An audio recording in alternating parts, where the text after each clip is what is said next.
All right, everyone. Hey there and welcome. I put this video up for far too long, so let's just go ahead and jump in. If you're a first-time home buyer, or maybe even not a first-time home buyer, this video is for you.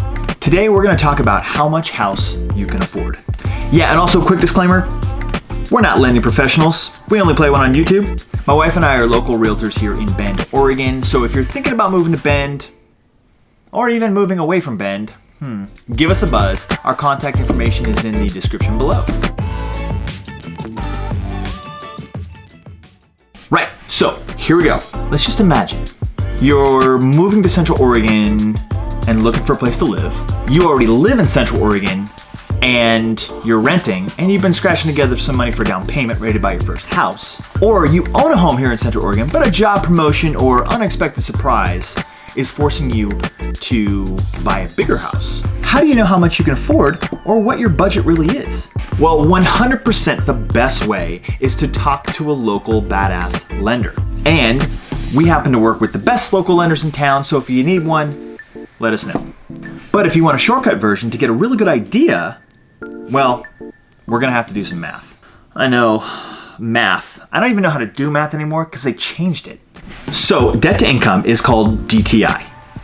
Pretty fancy, right? Is how much debt you have versus how much bacon you bring home, AKA income, right? Oh, and let's make some quickie assumptions here. Permission to assume that you and your significant other have normal W2/career kind of jobs. Because if not, this doesn't really apply to you.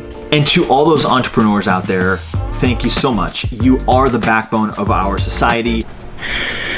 Okay, so I'm here editing this thing, and society wasn't exactly the word I was going for. Although society does thank you. Economy, yeah. Small business entrepreneurs are the backbone of the economy. Okay, carry on. However, this strategy won't work for helping you figure out how to qualify for a loan. Right, back to the math. Most conventional loans will allow you to use about 50% of your income on debt. So if you make $10,000 a month, just keep it round, you can spend about $5,000 a month on the debts. Now, what are your debts? Well, credit cards, student loans, that's another little different, there's a little nuance there.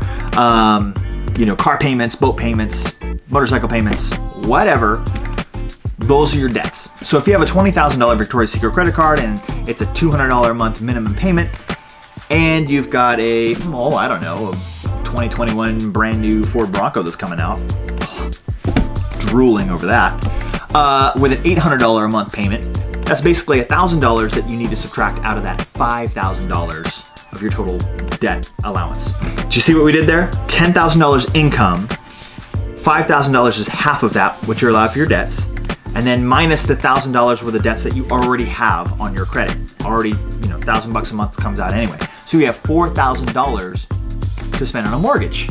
That's how much house you can buy. Some people have more debts, some people have less debts, but that's basically how you figure it out. So keep your total combined mortgage payment under $4,000 and you're good, sort of. Now this has to include taxes and insurance. And if you're not putting 20% down, mortgage insurance as well. Well, what does $4,000 a month in a mortgage payment look like? Easy. Grab your favorite mortgage calculator and just start playing with it. If you don't have a favorite mortgage calculator, you can just simply Google it. They're all over the place. But start putting in the payment amounts and playing around with it.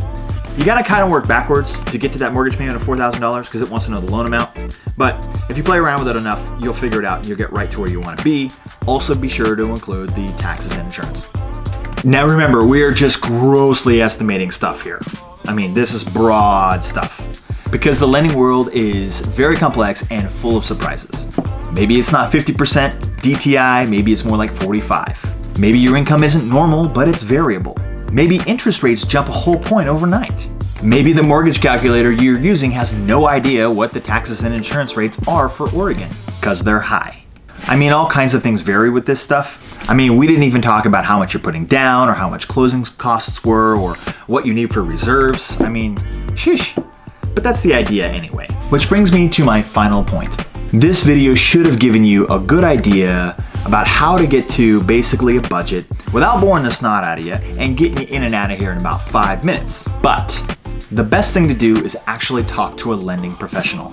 There's no harm in it. You're not going to get tied into anything, but you're going to get a real clear view of what you can afford. For more great tips on buying or selling, be sure to check the next video here, or even the playlist here, or the best decision you can make today would be to subscribe to our page right here, and be sure to check the notification bell. Thanks again for watching, and we'll see you next time.